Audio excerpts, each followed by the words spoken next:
Voyons maintenant comment on peut automatiser ces recherches avec le tableur Excel.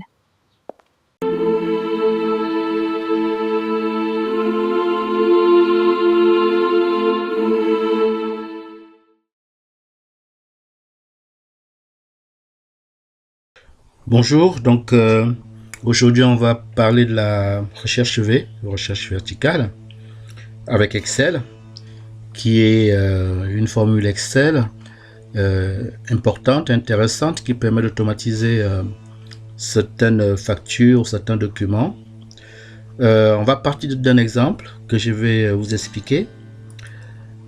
Alors, on va supposer que vous avez donc une entreprise qui a pour sa facturation uniquement Excel et qui donc veut automatiser cette facture en faisant donc une recherche dite verticale, la recherche V. Vous avez ici donc le modèle de facture utilisé par cette entreprise, donc une facture très simple, juste pour comprendre le principe de la recherche V. Ce qu'on aimerait, c'est qu'en tapant le nom ici de la société, que son adresse affiche toute seule, son code postal, sa ville, le pays et s'il fait partie ou pas de l'Union européenne.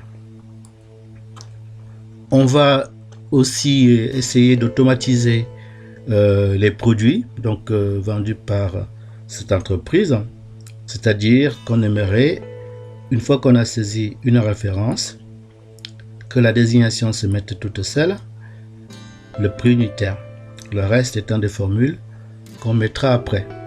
Donc on part bien d'un modèle de document qu'on veut automatiser. Alors pour le faire, on va nommer les zones dont on a besoin pour automatiser justement notre facture, à savoir que là j'ai une feuille où j'ai mes clients, donc tous mes clients sont là, avec le nom de la société, l'adresse, code postal jusqu'à l'Union européenne ou pas. J'ai ensuite pour la deuxième partie donc de ce tuto où on va automatiser donc le corps de la facture, j'ai ici donc également les produits qui permettront d'automatiser le corps de la facture. Je peux maintenant donc, en allant sur mon modèle de facture, élaborer donc les formules de recherche verticale. Alors, première chose en fait à faire, on va voir l'importance que ça, c'est de nommer toute la zone dont on aura besoin pour automatiser par exemple les clients. Donc comment est-ce qu'on nomme une plage de cellules dans Excel? On va ici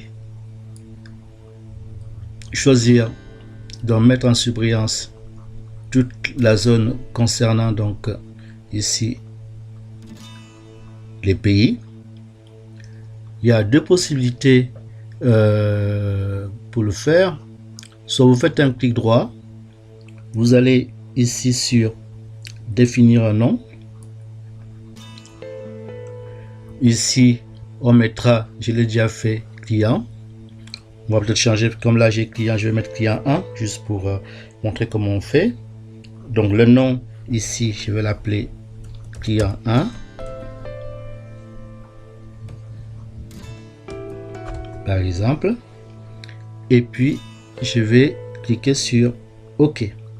Alors, il faut voir ici que client 1, on montre bien la plage concernée. Vous avez ici $A, $1, de point, $F, $25 pour indiquer que la plage concernée part de la cellule A1 qui est ici, à la cellule, vous ne la voyez pas, à la cellule donc F25 qui est en bas ici. Donc une fois qu'on a défini cette plage, on lui a donné un nom, on fait OK. Je veux faire la même chose pour les produits que j'en aurai besoin pour le corps de ma facture. Donc je vais ici nommer donc cette plage, pareil, Alors, cette fois-ci, au lieu de faire un clic droit, vous voyez, j'ai cliqué sur formule. Là, je peux le faire en définissant, comme tout à l'heure, un nom. Voilà. Donc ici, j'ai nommé deux zones. Une zone, donc une plage que j'ai appelée client. Une autre plage que j'ai appelée ici mes produits. Donc j'aurai besoin donc de ces deux plages là pour faire ma recherche verticale. Donc le but recherché, c'est en tapant ici le nom de la société, que l'adresse rue s'affiche toute seule, le code postal, la ville, le pays et s'il fait partie ou non de l'Union européenne. Donc pour ce faire, on va se mettre ici pour donc taper la formule qui permet cet affichage automatique. Donc comme c'est une formule Excel, on commence par égal. Alors je vais taper la formule, je l'explique après. Donc si, donc j'ouvre la parenthèse, ici E6 qui correspond à la société égale, je mets un double guillemets pour dire rien, alors je ne fais rien ou je n'affiche rien, donc des guillemets. Sinon, donc recherche V pour recherche verticale, j'ouvre la parenthèse, j'indique ici E6 qui est toujours la cellule qui est saisie pour un affichage automatique des autres cellules, point virgule. J'indique ici la plage que j'ai créée et que je vais appeler client 1. Donc ici client 1. Bon, ça se met pas automatiquement, on va le taper. Donc client 1, point virgule, et les chiffres 2, j'expliquerai après tout à l'heure pourquoi 2. Je ferme une parenthèse donc pour la recherche V et une parenthèse pour le début de ma formule, donc deux parenthèses, et je valide.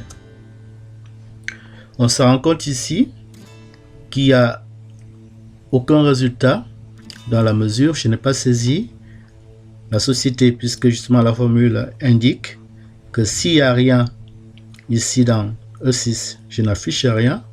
Sinon, je fais une recherche verticale à partir donc de la valeur saisie ici E6 sur la plage que j'ai nommée client 1 et l'élément qui se trouve en 2. En 2, ça veut dire quoi?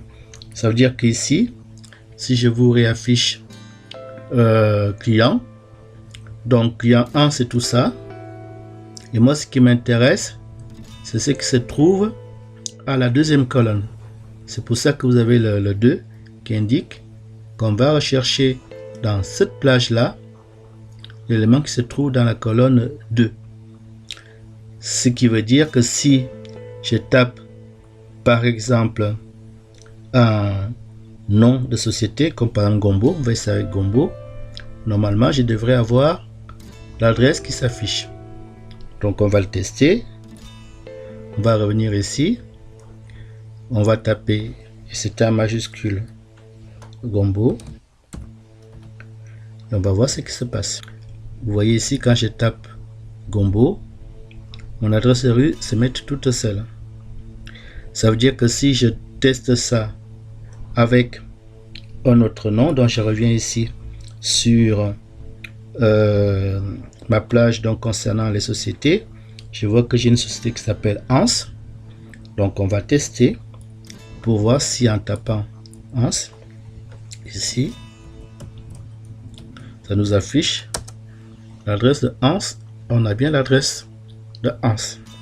Alors pour améliorer donc notre formule, ce qu'on peut faire, parce que bizarrement cette formule va être presque identique lorsqu'il faudra taper en code postal une ville, le nom du pays et l'Union européenne.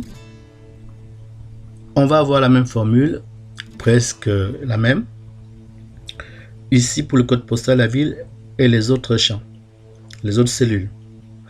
Donc, ici, on a la formule donc correspondant à l'adresse rue.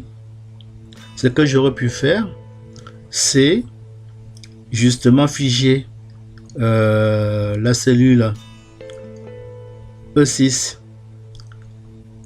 parce que si par exemple je recopie ma formule ici, l'élément qui va rester constant, ça va être le nom de la société. Le reste pourra changer donc par rapport au tableau. Je vais mettre $1 ici.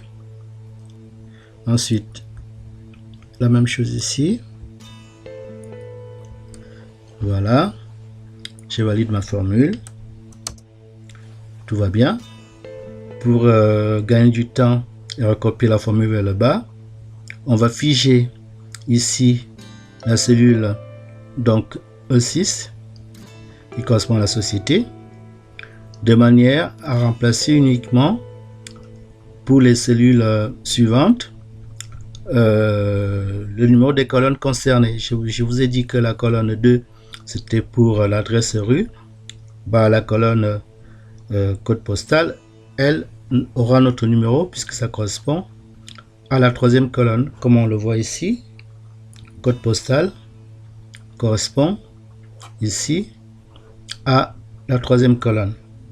Donc si je reviens ici dans ma formule, vous voyez qu'ici, si vous mettez que 2 et 2 et 2, vous avez toujours l'adresse rue. Or, le code postal correspond à la troisième colonne. Donc on va mettre le 3. Et on va voir si ça change quelque chose. Oui, ça change. On a le code postal. Ici, la ville correspond à la colonne 4. Si on met le 4, on voit que ça change également. Il va nous rester, c'est la même chose. Si on fait une copie, pour prendre ici la copie, la formule, je vais la copier pour la coller par exemple sur le pays. Donc ici, je colle. Et on se rend compte que évidemment il faut changer le numéro donc de la colonne, sinon ça nous affiche la même chose. Donc ici, les pays, donc c'est sur la colonne 5. Et quand on valide, on a le pays. Et pour savoir si on est de l'Union européenne ou pas, évidemment, c'est à peu près la même formule. Moi, je vais juste la coller et je change mon numéro de colonne. Voilà.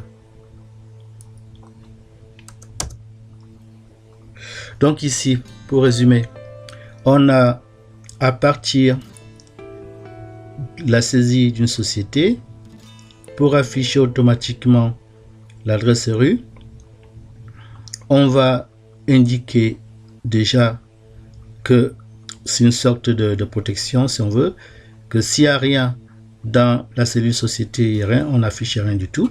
C'est pour ça que j'ai mis si E6 égale rien, alors on n'affiche rien. Sinon, on va faire une recherche verticale. Donc là, vous comprenez pourquoi verticale, dans la mesure où on raisonne ici par colonne. Donc, on va faire une recherche verticale à partir de la cellule E6.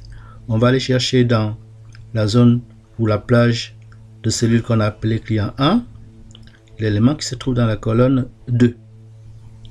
Et comme pour gagner du temps, j'ai envie de recopier ma formule vers le bas, j'ai figé ici ma cellule E6, puisque c'est la cellule E6 qui est concernée, et j'ai recopié ma formule vers le bas. Par exemple, pour le code postal, vous voyez, j'ai juste changé ici le numéro de colonne. Pour la ville, pareil, le pays, et est-ce qu'il fait partie ou pas de l'Union européenne. Voilà. Vous voyez que c'est assez facile d'automatiser à partir d'une plage à qui on a donné un nom. Ici, certaines zones, certaines cellules. Donc, puisqu'on a tout compris, on va faire la même chose par rapport au produit. Donc, si on se résume, on a ici la formule par rapport ici à la désignation,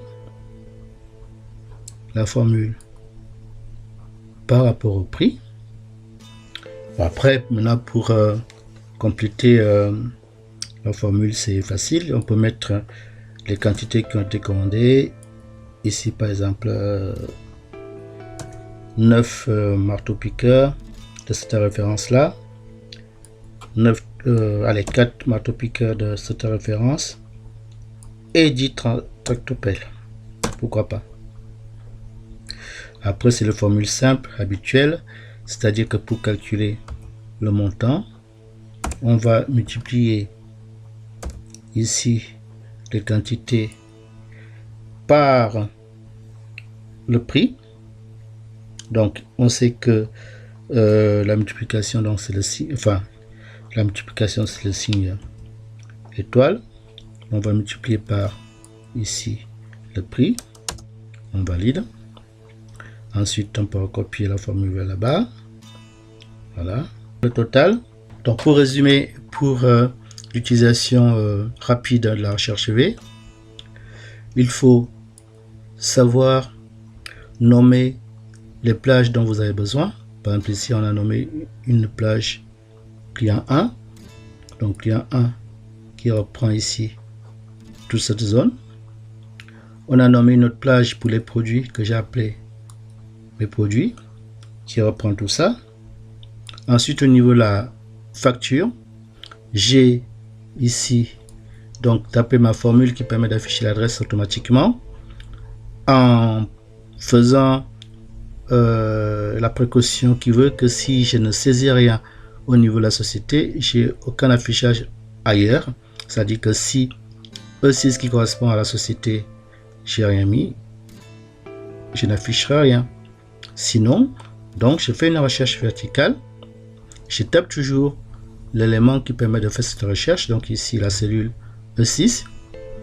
Ensuite, je tape l'endroit où je vais aller chercher ce dont j'ai besoin, c'est-à-dire la plage que j'ai nommée client 1. Et dans cette table, enfin dans ce fichier client 1, je vais repérer la colonne qui correspond à ce que je recherche. Donc par exemple ici, la colonne 2. Après, le raisonnement est le même, sauf que là c'est la colonne 3, etc., etc. Même raisonnement ici pour les désignations que j'ai automatisées. Exactement le même principe. Même principe pour les prix unitaires. Voilà donc, j'espère vous avoir permis de comprendre l'utilité dans la recherche V et son application qui n'est pas très compliquée, mais qui permet de gagner du temps en automatisation. Merci.